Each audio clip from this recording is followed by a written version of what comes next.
3. Good morning and welcome to this Overview and Scrutiny Management Board Mayor's Question Time. Marvin, welcome to this meeting. I think this is the first chance we've had this civic year to have a Mayor's Question Time, purely down to the difficulty of fixing dates that work in with us and with you. So welcome, thank you for joining us. We have 10 questions that have been asked, and those are available on the modern.gov software for members and on the website for any members of the public who are watching. What I plan to do is to work through the questions. There will be a chance for each questioner to ask a supplementary question. I would aim to finish this session, if at all possible, within 50 minutes, so that members do have a 10-minute break before the start of the Overview and Scrutiny Management meeting. And I think we intend to, are we able to display the question, Joe, as we go through? So we will display the question. Marvin will give an answer, and then the questioner will have an opportunity to come back with the supplementary. So question 1 is Anthony Negus regarding the Bristol Beacon. So if we can display that question now, and Marvin, over to you. Okay, thank you. So from my understanding of what you're attempting to say, Anthony, our contract hasn't failed. We had a contract to fix and modernise Colston Hall, as it was then, now known as Bristol Beacon. Both a combination of COVID and, dare I say, Brexit as well, if it be announced, and also the discovery of the complexity in the project has made this a very different project. And we're now reassessing the scope of that project and renegotiating with the contractors. By the very nature of the project, there's risk on both sides. There were no plans. It's a listed building. It's old. There was going to be complexity in that, but that's where we're at, renegotiating with the contractors. Anthony, do you have a supplementary? Well, I'm sorry. Thank you very much, Marvin. I understand why you said what you said, but the question is specifically asking about the provisions that were made in this process to ensure that we did not have any unknown, or we minimise the unknowns, and that the main contractor's tender should be based on a structural analysis, which was submitted to him. I mean, that's a public document, and also a contract to strip out the building before the main contractor submitted his tender. So it's sad that I haven't got an answer to my first question, because I'm really restating it and losing my chance. So, but my supplementary then is, can I please have a timeline of all the various reports and contracts and the tender dates and the agreement of the tender dates, so we can be absolutely clear what the contractor had at the time he made his tender, which was a commitment from him in order to complete the building. I'm asking this question, Marvin, absolutely apolitically. I am keen to make sure that Bristol City Council doesn't pay another cent more than it has to for risks that should have been taken on, and known risks that should have been taken on by the main contractor. And my experience as an architect over many, many years is that this is where the cusp is between a contractor and client. It's the contractor is always trying to hide the risk and then try and get it paid for extra afterwards. I'm not pointing the finger at any contractor or anybody else.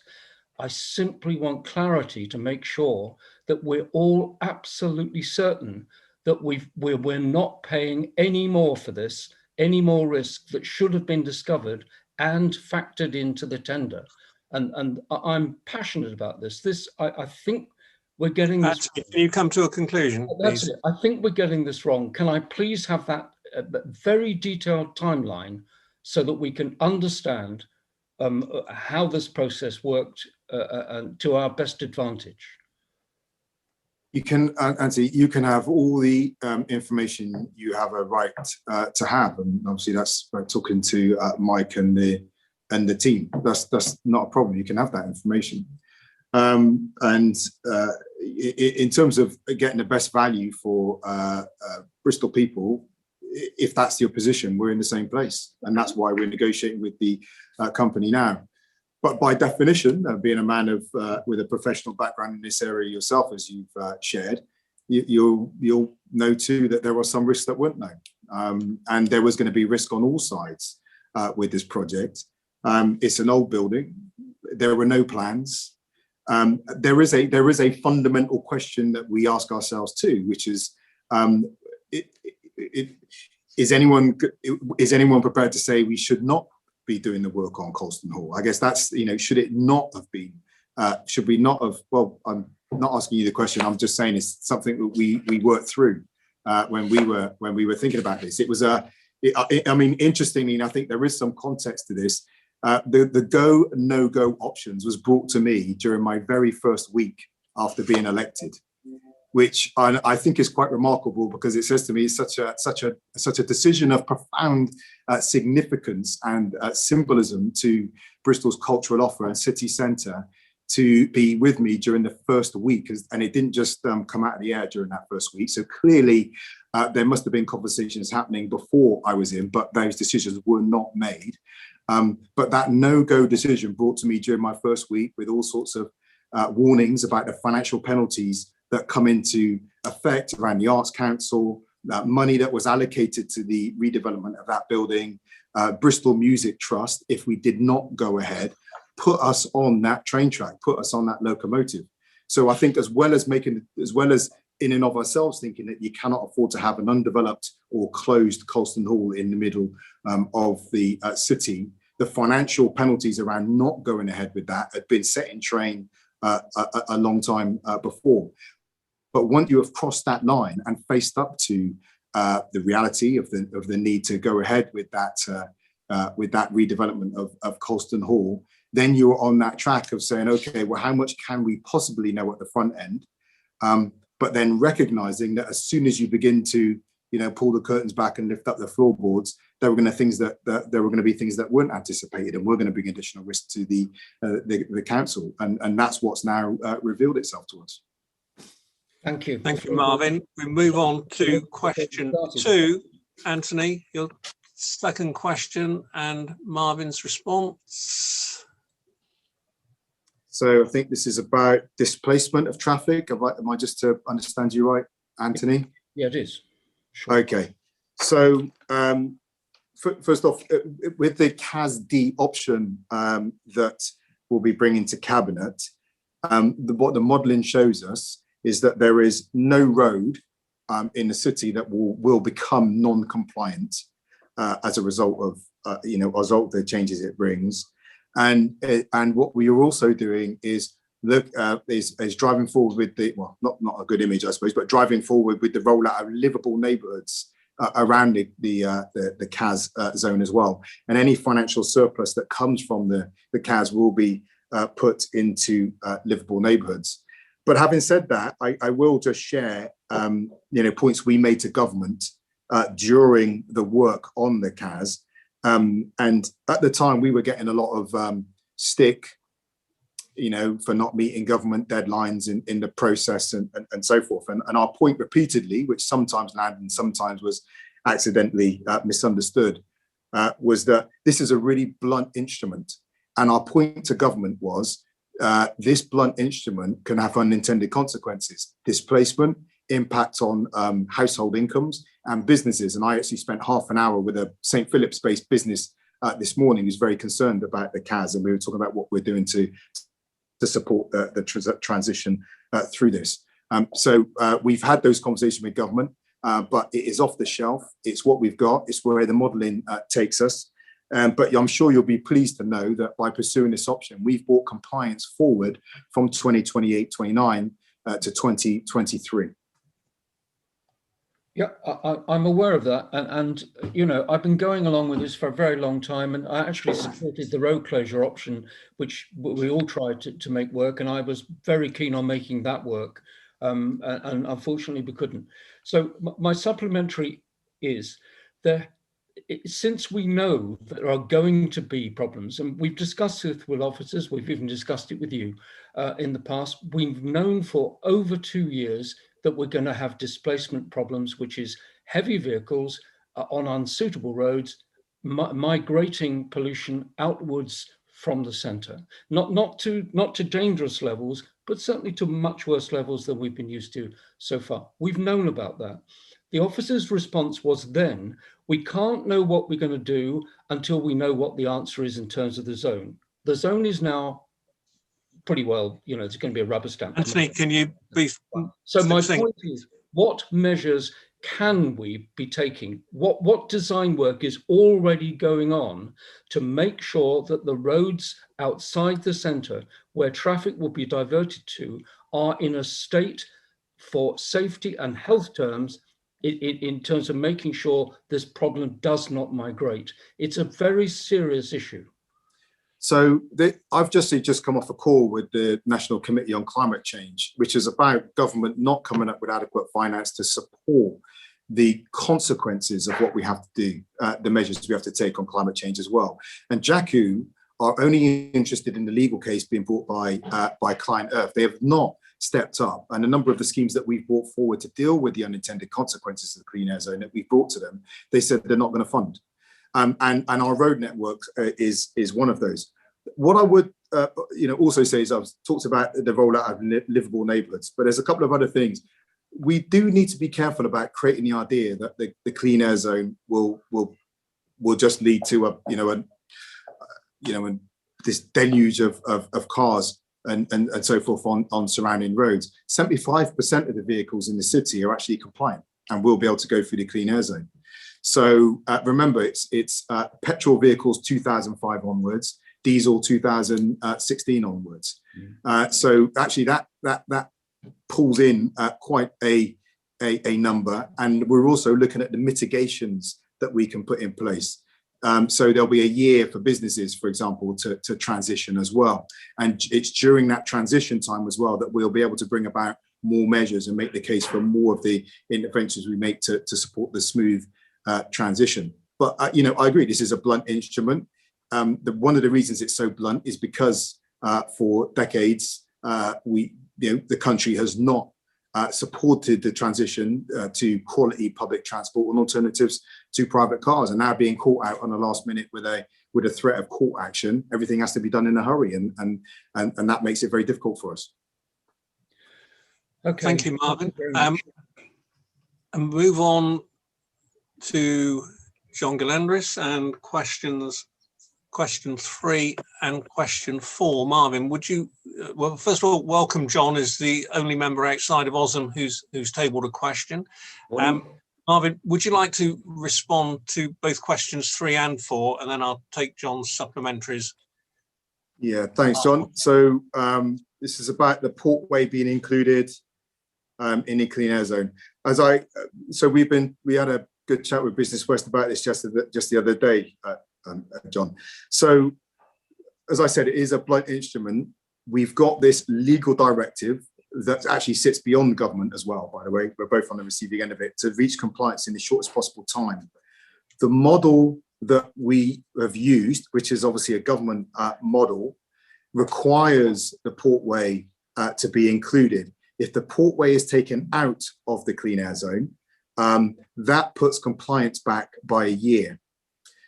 Now, it may be that government will make a decision and say, actually, in the interest of the economy, that it would be okay to do that. But then you have to remember that then there's a pending legal action that would stand a good chance of succeeding, because you'd be making a decision that did not reach compliance in the shortest possible time, which in Bristol on the current modelling is 2023. So if we put in something in place that reach compliance in 2024, we would not be in line with that legal compliance.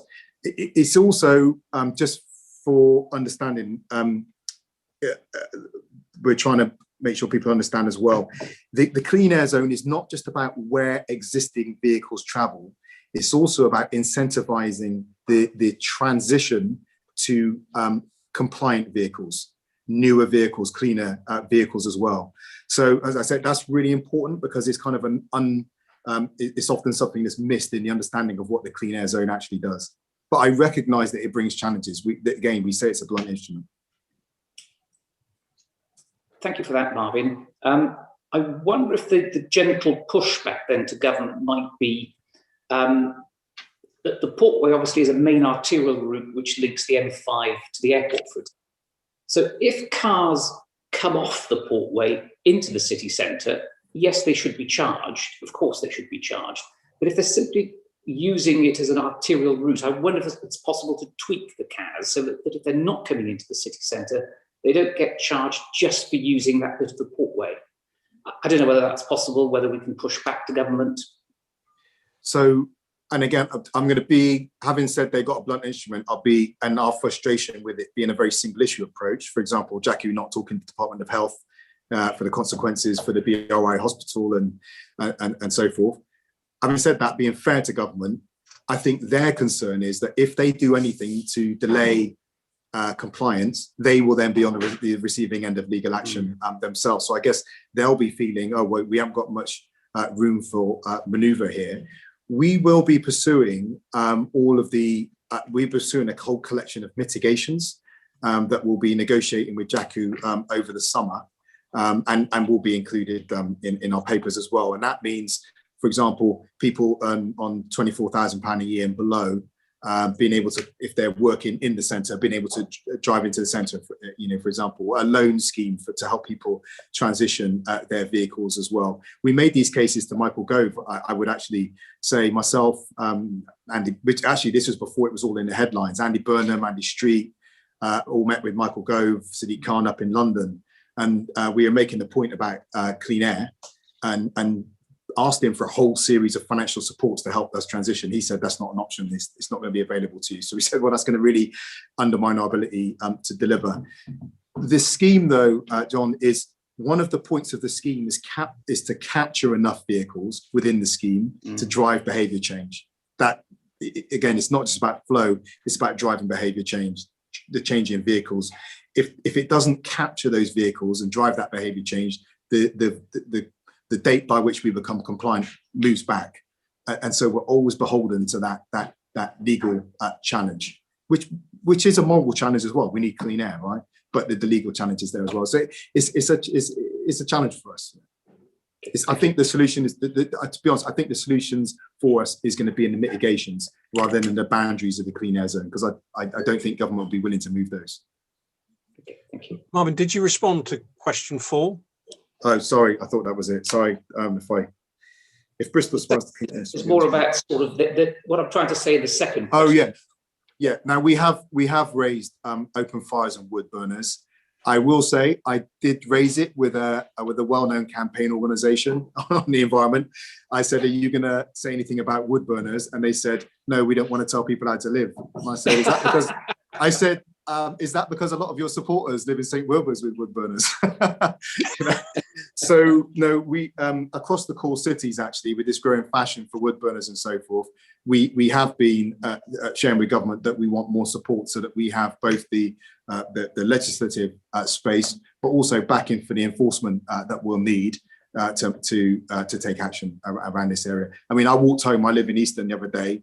And when I got home last night, I walked up my street and you could just smell it in the air, the fire. So we recognise that's a huge challenge for us as well. We're working with core cities on that. Thanks, Marvin. It is the elephant in the room, I think, and more we're beginning to realise just how big the impact is of people burning wood and coal on open fires, or indeed in burners. Because if you go back to the old legislation back in 1956, when they introduced the first Clean Air Act, it was to stop people burning poor quality wood and poor quality coal, and it transformed our air quality. So I know it'll upset people.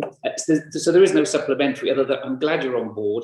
I think we are going to have to tackle this issue. We will upset a few people on the way, but I think we're going to have to. It's a fashion item, right? Aesthetically beautiful in a home to have a real fire going. Even when it's not going, it looks nice, and it is, John. But I agree. We just have to face up to it. That what became incredibly fashionable is not something that we can, sustain. I'm glad you're on board. And listen, I moved into a house. It had a wood burner in it. I did not put it in there, I hasten to add. But it was amazing to walk in and see it. But we have to face up to reality that we can't use it. Thanks, Marvin. Thank you for that. Thank you, John. So if we move on to questions 5 and 6 from Claire Hiscott, and again, Marvin, if you could answer the 2 questions together, and then we'll go to Claire for supplementaries. Indeed.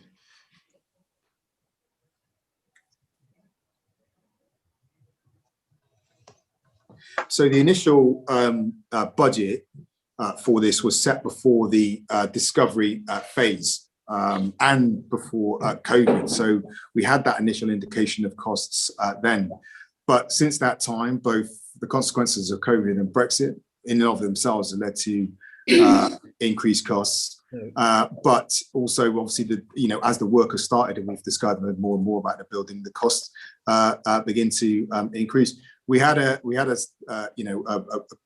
clear idea of escalating costs last summer, which we actually call the true cost of the building, because that's what it is. Work began then to reassess the scale of the project.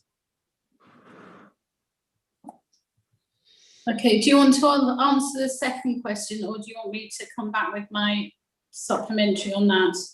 Whatever you want, Claire. So you said that last summer you were aware of rising costs, and obviously members of OSM and Growth and Regen have had some indication of that.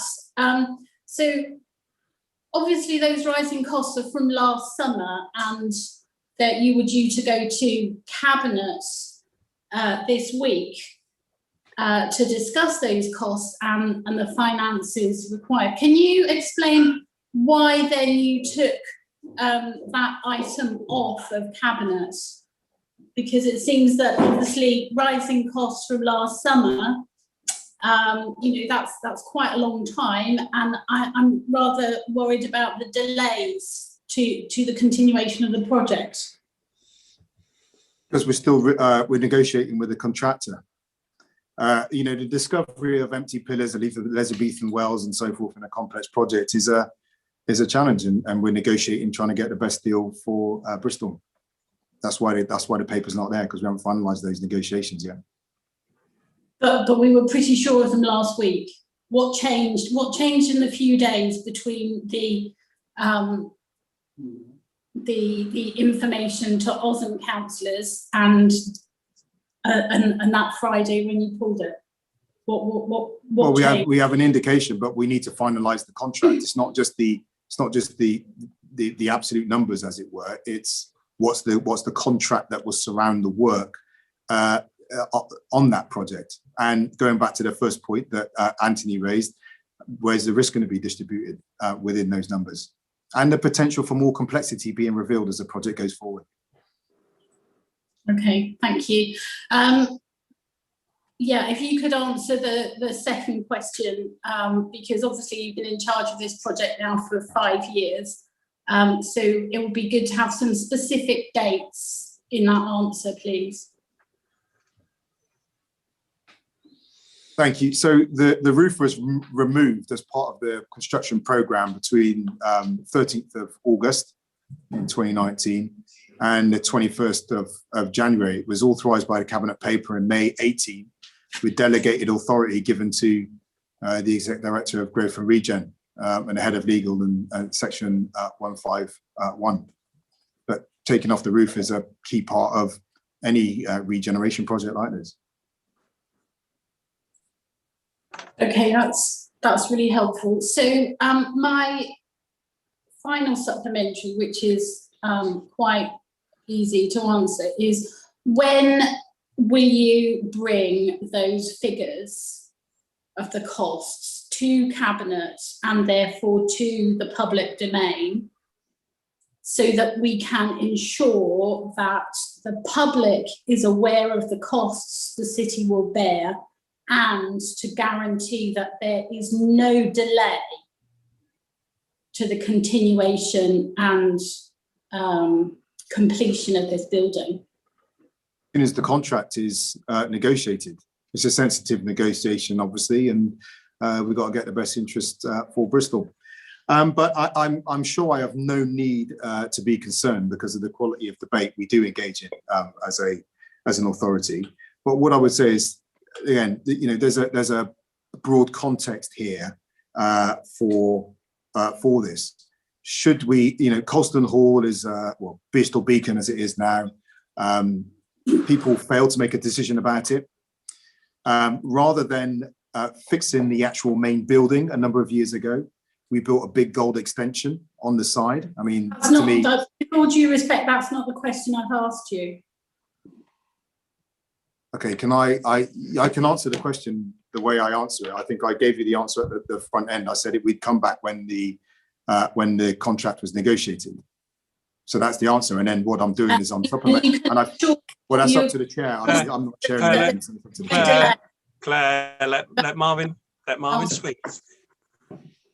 So I haven't come here for kind of set up conflict. I'm just trying to describe the context in which which I'm sure, in the name of good quality political discussion, we would want the city to understand the context in which we're making decisions, not just the decisions in abstract, isn't it? That's what we'd ask our school children to enter into, and what we should be modelling ourselves as well. Is that okay?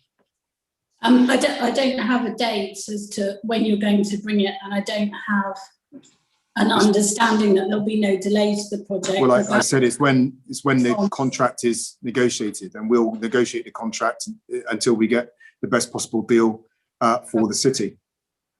That's what we'll do. Okay. But the point I was making, around this is Colston Hall is about numbers. We recognise that, but we have to recognise too that it's an iconic building of huge significance in the middle of the city that actually makes that is tied up with all sorts of contracts, as well as making a contribution to Bristol's cultural offer and making a huge contribution to GVA. So there is a question that sits behind this. Do you go ahead, press go with the renovation of Colston Hall, and do you press no go? If you press no go, that's fine. Stand by the decision to keep it to close it. If you press go, then you're on that train track, and you're on that track to discover whatever risks there are in a building with no drawings to it, and that's gonna come our way. What we have here is a listed building that's incredibly complicated, hollow pillars and the rest of it. That takes a lot more to regenerate than was initially anticipated because of that discovery, and that's the track we're on, and that's the context within which the costs will be put to us and put to the city. The only way of avoiding those full costs is to argue against the redevelopment of Bristol Beacon. There's no alternative to those costs. Well, so can I just say thank you? That it's really helpful to know how committed you are to the project, and that that everybody understands what an iconic building that is, and how important it is. So thank you for being really on it. Thank you. So my questions 7 and 8, if you could respond to those together, Marvin.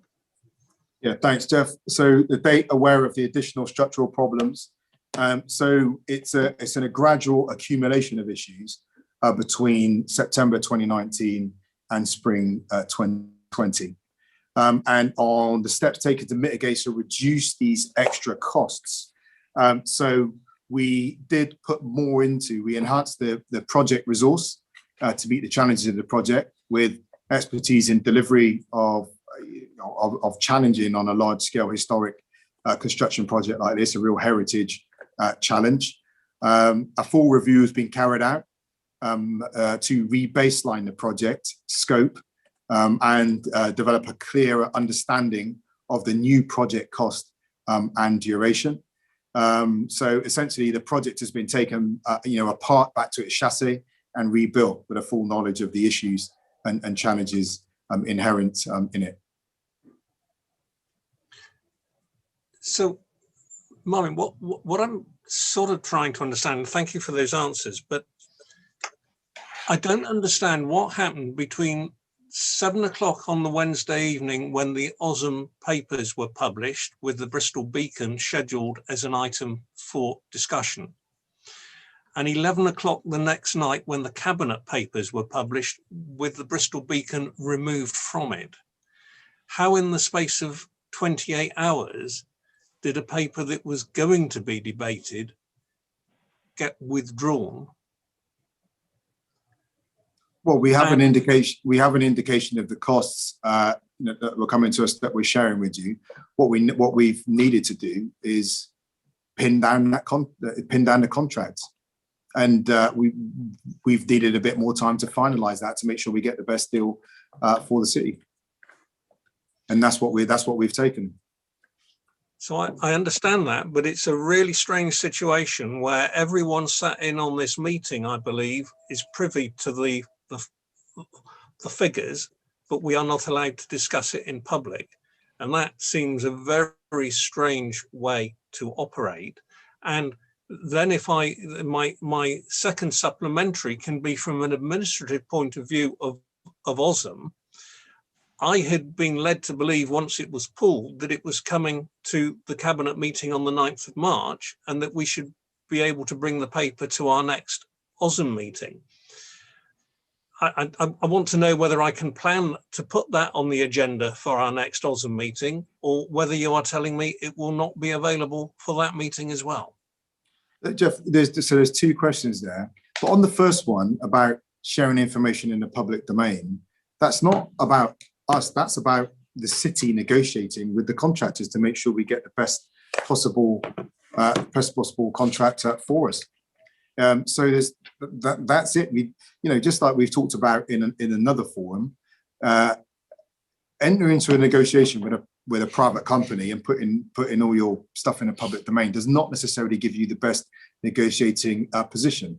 It may make people feel more satisfied and more included to know what's going on, but it wouldn't necessarily help our negotiators in dealing with those negotiations. It's just about raw commerciality, in that sense. In terms of the dates, it depends on when we come to agreement on the contract, and when we're satisfied we've got the best possible deal we can get for the city. That's when we'll be able to be much more public about these things. But yeah, we've not hidden the fact. I mean, we're very open about the fact that this is more money than we talked about last year because of the complexity in the project. It's an old build, just like anyone who's renovated an old house. And dare I say, I don't trivialize it, but in terms of the grand designs, these things become more expensive. But what we are in at the moment is very sensitive negotiations for the contract. Thank you, Marvin. Just a comment, really, because I don't think anyone wants to jeopardise the commerciality and the need that you have to negotiate the best contract.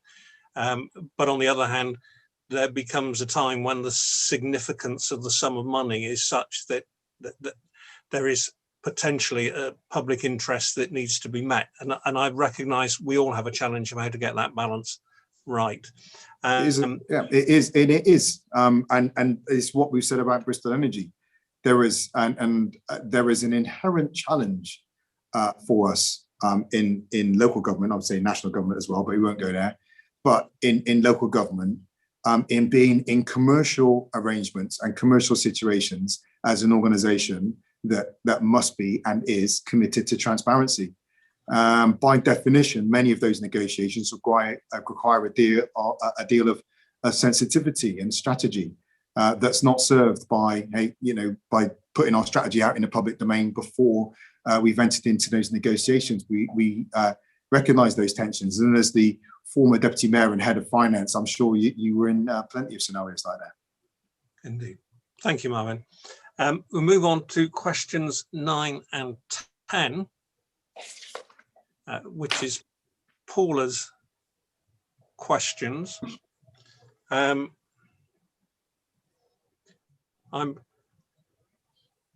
have to say I'm not sure that either of these are actually questions for Marvin, but as they've been asked of you, Marvin, I will hand over to you to respond. Hi, thanks, Paula. But just to help me with them, do you mind saying them? Do you mind expressing them, Paula? I know there's a bit of a long preamble there. I think sort of to cover both of the questions, I've got a bit of an issue, I think, with scrutiny not working as well as it should do.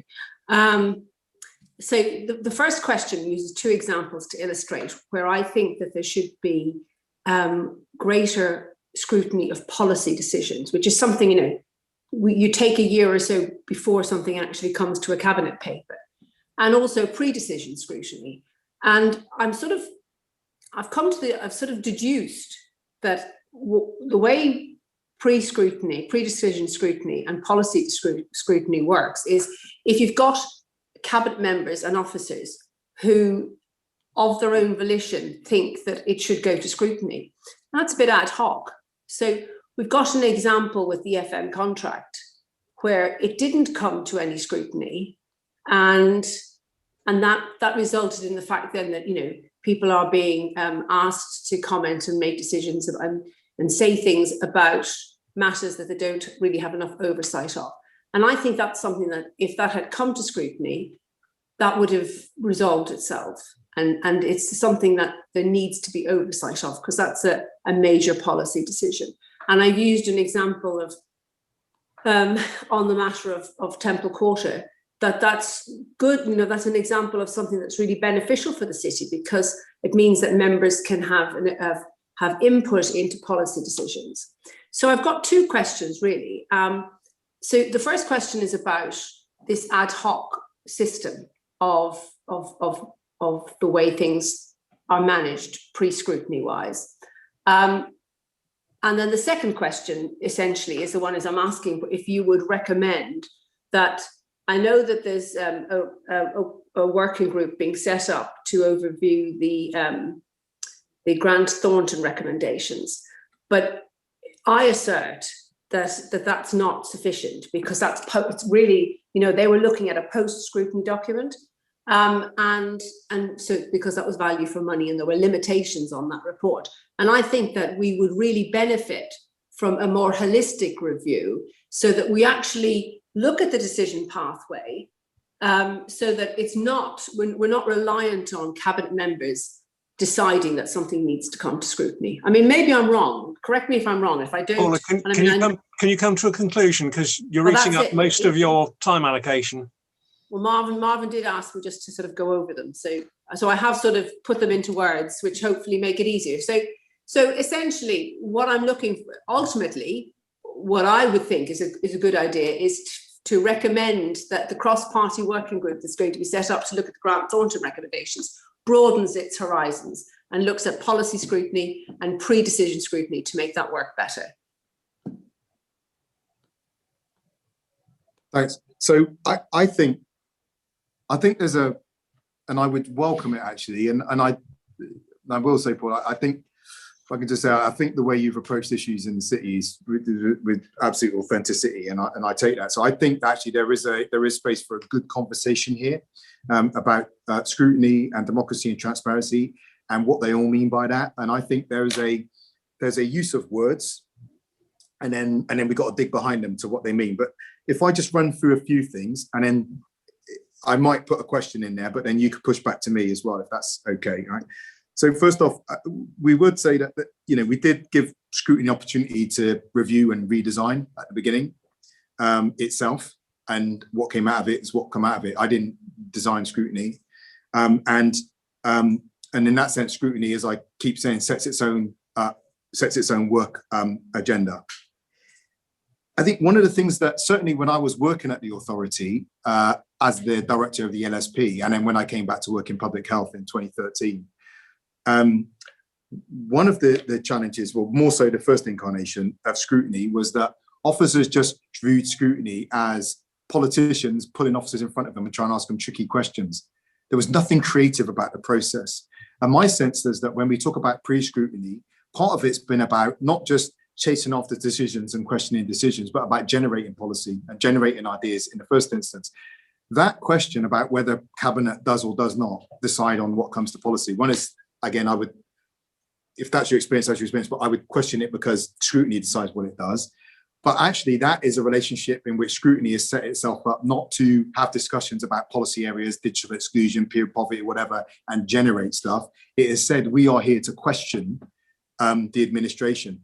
And I think one of the dangers is that 2010, 2011 model of Scrutiny, in which officers basically just managed politicians who they knew were trying to ask them tricky questions, that relationship has just been transferred onto me, right? So it is not been a creative environment, it's been a questioning environment. And actually where Scrutiny feels important is when I can ask tricky questions of the administration. And I think that's what I did do in 2010 with Steve Comer back in the day, who was the Lib Dem in charge of Scrutiny, was saying, look, this is a dysfunctional relationship you have with the officers. How can we create an environment in which Scrutiny actually begins to generate ideas and generate policy? So to me, pre-policy Scrutiny is not just about getting upstream and asking tricky questions. Tricky questions, do it all day, that's fine. But how do you get upstream and begin to say, do you know what, we see a real complex challenge in the city around domestic violence or housing allocations, or what we're going to do with no recourse to public funds and people dropping off the financial cliff edge. And as Scrutiny, we are going to get up and have inquiry days and get upstream and generate policy. I think that creates a space for more, what I think could be a more productive environment. The other thing I would say is, and I bring this as a little bit of a challenge, but as a conversation, I get the sense that Scrutiny, some of the conversations around Scrutiny and accountability and involving councillors has been about Scrutiny saying it actually wants to make decisions. So what Scrutiny says is, we want to have a vote, and when we have that vote, we want you to do it, Marvin, right? So here's my question here, right?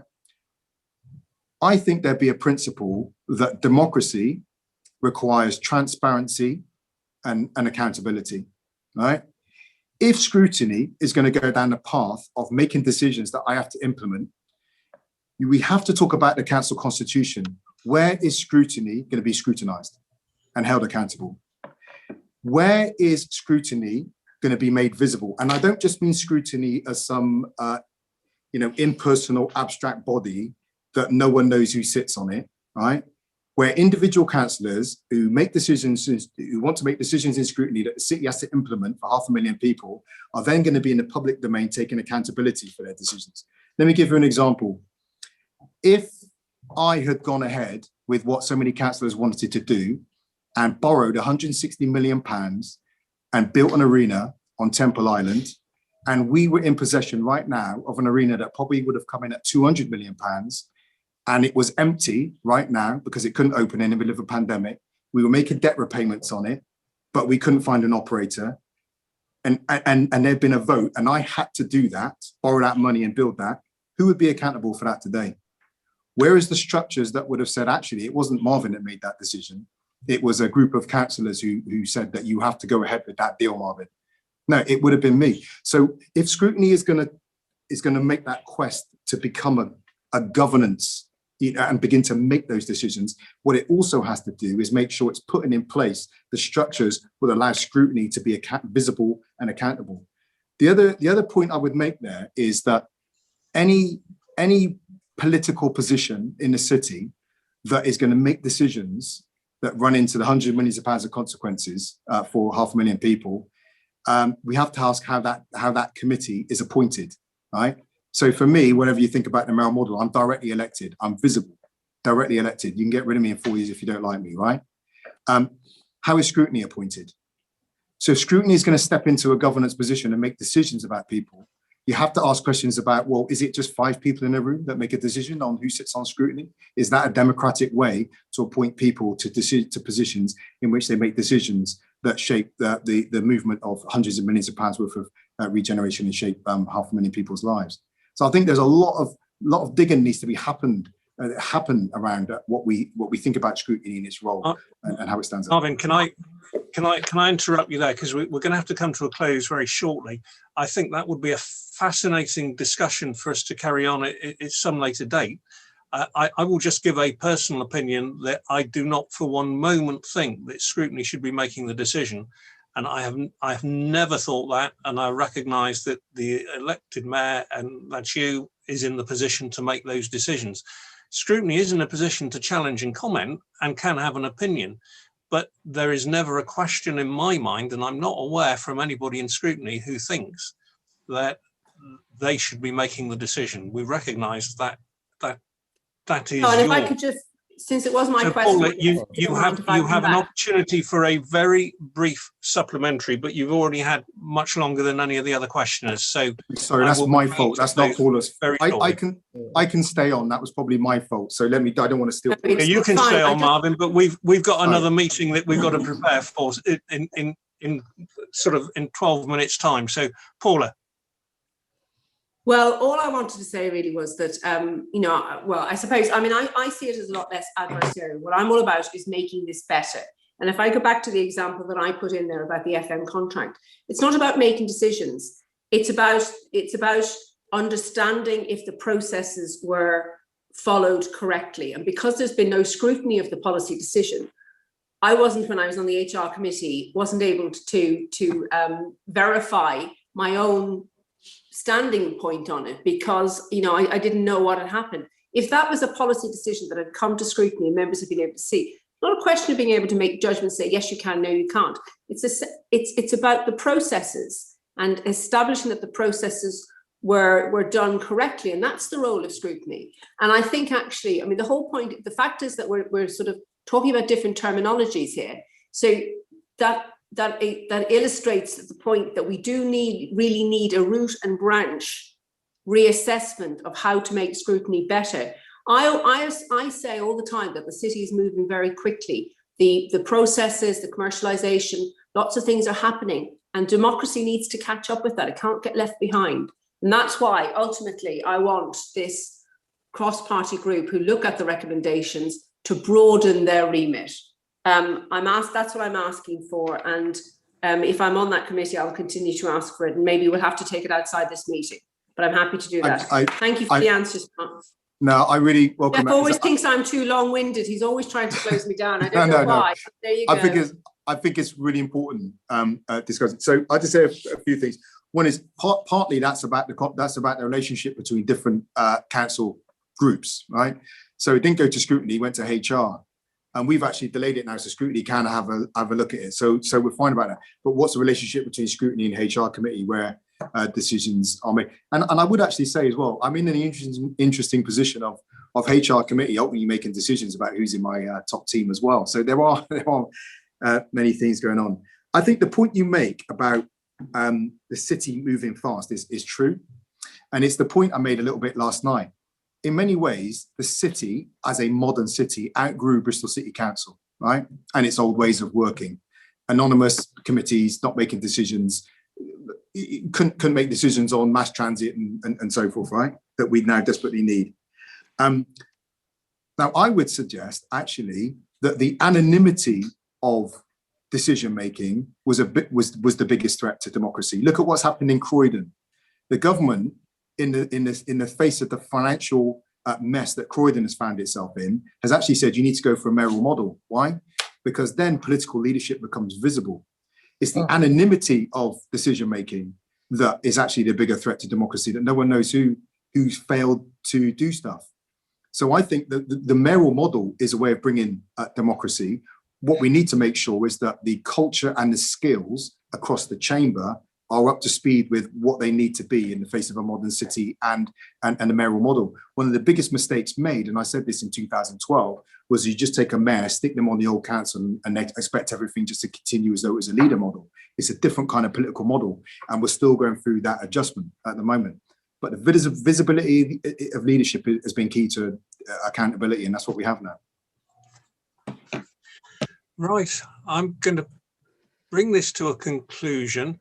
I just think the one point to add in terms of the working group that's been set up is that was set up by full council. So ultimately we could all agree what we want that to do, but it would still have to be varied in terms of full council who set it up or an alternative group established. But that's not a reason to not do it.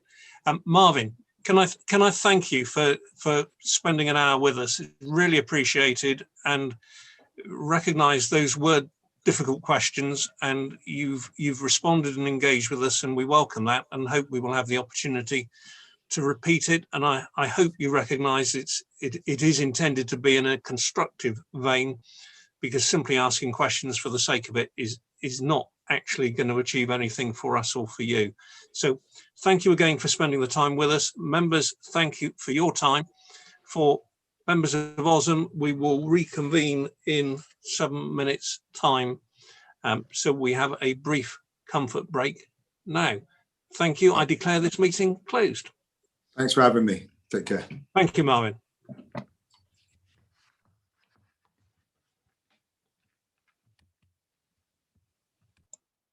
Shall we stay, guys?